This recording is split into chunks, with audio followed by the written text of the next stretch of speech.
Ryan is the National FFA President. Thank you for joining us today, Ryan. Thank you very much for having me. I'm excited to be here in Illinois. Tell us about your journey to get to be president of the National FFA.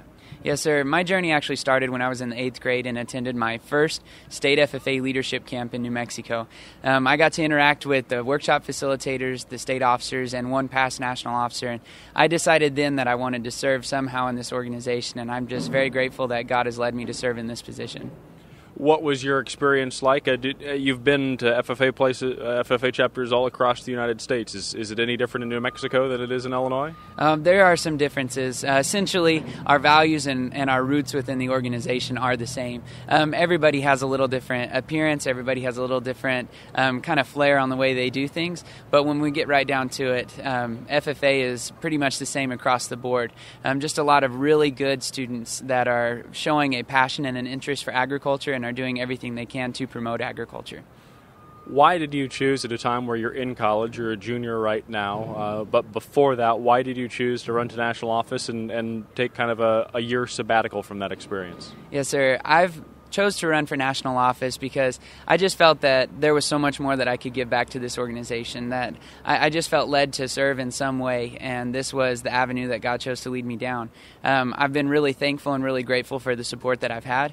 I've been really excited about the activities I've gotten to partake in so far this year, and I'm excited to see what the rest of the year has to hold.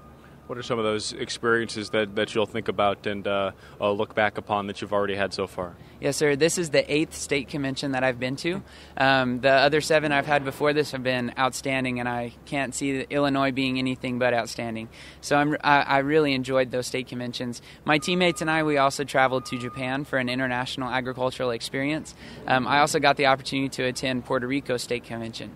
So all of those things are they're pretty much highlights that are going to stick out to me for the rest of my life. But this year as a whole has just been incredible. I get to visit with some outstanding students, get to see amazing supervised agriculture experience projects, and I really get down to seeing what agriculture is today and what the future of our industry looks like. Is that what makes you the most excited about FFA members? Absolutely. Just seeing the potential and the talent that is here. It's an exciting time to be in agriculture. Never before have we had the technologies and the innovations that we have that have led to us being the most efficient in the world. So I would tell every FFA member that there's a place for them in agriculture because we have the opportunity to really take our industry and move it forward. And having the progressive mindset that our generation tends to have, I'm really excited to see what the future holds. Your generation, some might not always equate that, though, with wanting to join the FFA and being involved in agriculture. People would think that it's about technology and about the internet and computers and not about blue jackets and service to communities and things like that. But they can coexist? Yes, sir, absolutely. FFA members across the nation are finding ways to take community service and take serving those around them and use that with the technology. A lot of chapters have come up with their own Facebook page, and they use that to promote service activities within their community. Not only that, but we're training students for careers that don't even exist yet, and those are going to be in technology. Those are going to be in fields that we haven't even looked at yet. And to see the potential that students have and their ability to learn new things is really exciting for me. You will speak to the entire convention. What will your message be to all those members from Illinois? Yes, sir. My keynote is entitled Drawstrings, Ping Pong Balls, and a Gym. And we really talk about the little things in life, how we shouldn't overlook them, how we shouldn't let those little things in life that we've overlooked add up. But most importantly, that life is short, so we can't wait to take hold of opportunities when they come our way. What will be next for you?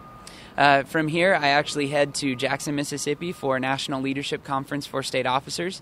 I get to visit with state officer teams from Mississippi, Alabama, and Louisiana, I believe. And it's going to be a great time to really fellowship with those students and really get to visit with them about their interests in agriculture and hopefully gain some lifelong friends out of it. Do you have plans after college? Yes, sir. After college, I'm actually majoring in agricultural and extension education right now, and I cannot wait to get into the classroom.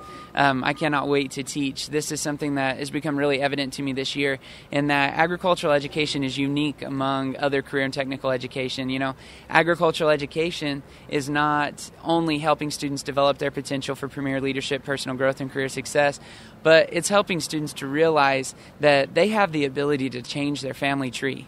They no longer have to do the same things their families have always done. They no longer have to be caught up in the same financial aid situations. They no longer have to be caught up in the things that have always existed. Instead, they have the potential to go to college and make something of their life. They have the potential to go to college and change the direction that they're heading. And it's just really exciting to be a part of that and witness that this year. And it's making me really excited to get into the classroom and teach in the future.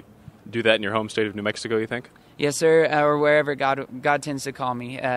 However, wherever He wants to send me, I'll go. But New Mexico is definitely a good place to go home to.